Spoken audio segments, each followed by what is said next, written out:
Now, that's the type of victory that impresses me. Cannot play with them. Cannot win with them. Cannot coach with them. Can't do it. Check it out, guys. Ohio State just defeated Washington. Ohio State 24, Washington to 6. And to me, that impresses me. Ohio State just went on the road. Their quarterback having their first true road game and just beat a Washington team that I believe haven't lost in that stadium in I don't know how long.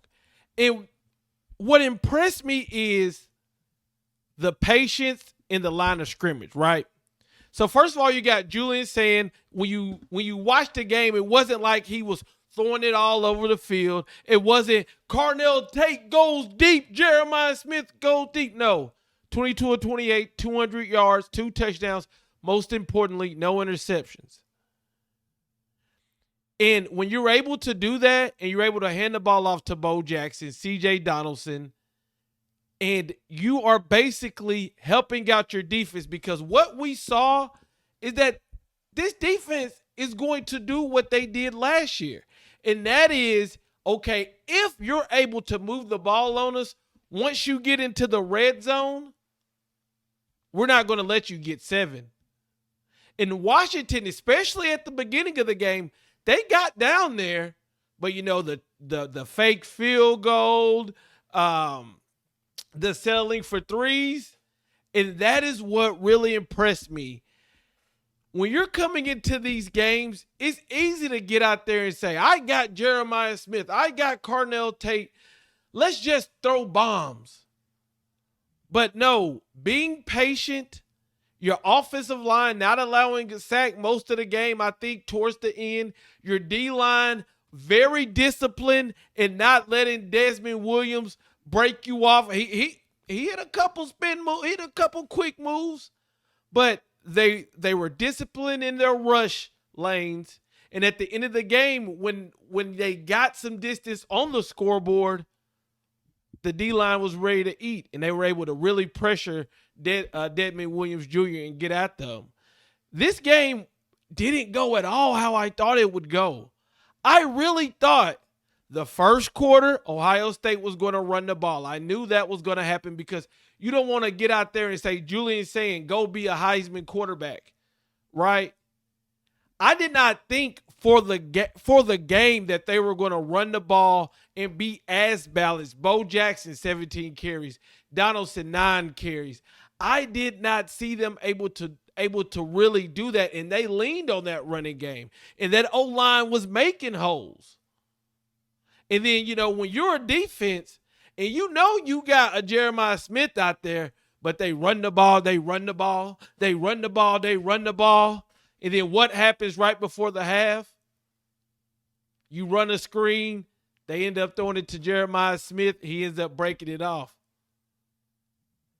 And the biggest question I have for Ohio State coming into this year was you lost both of your coordinators, right? You lost both of them. There ain't no way. There ain't no way in hell you can lose all the talent you got. You can lose a veteran quarterback in Will Howard. And then you also can lose Jim Knowles and Chip Kelly and just be able to just squirt and just go into the season and handle business. And today was the game where you saw offensive coordinator Brian Hartline be patient and call good plays that helped this young quarterback. And you saw Matt Patricia once again. Oh, there's Arch Manning. What is Arch Manning going to do to Ohio State? Looked like he ain't never played football before in his life. Oh, Desmond Williams. 6 touchdowns coming into the game plus his legs. He only leaves with 18 to 22, 173 yards, no touchdowns. So a lot of people ask the question, was the Matt Patricia hire, was it a good one? How was it going to do? And hey, the proof is in the pudding. In a hostile environment, Ohio State comes up with a big victory, and I believe they're going to stay at number 1 overall in the next AP poll. And right now, they're showing people like, hey, if y'all think we're the team that's just going to come out and throw this ball around, because we got two demons on the outside in Tate and Jeremiah Smith. No, y'all better learn to name Bo Jackson because he's starting to make waves, and this offensive line is moving the ball. And then I've already raved about the defense. Washington. Now, when I look at Washington, the fake field goal, miscommunication there. You got back-to-back penalties. The roughing the passer, I don't agree with that, but hey, they called it.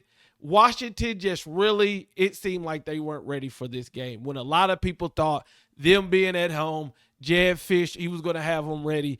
And Ohio State looked like the team that they've been there, done that. Washington looked like the team that was just in the game, just pressing buttons, right? What did you think about the Ohio State-Washington game? Let me know in the comments. I'm out. Peace.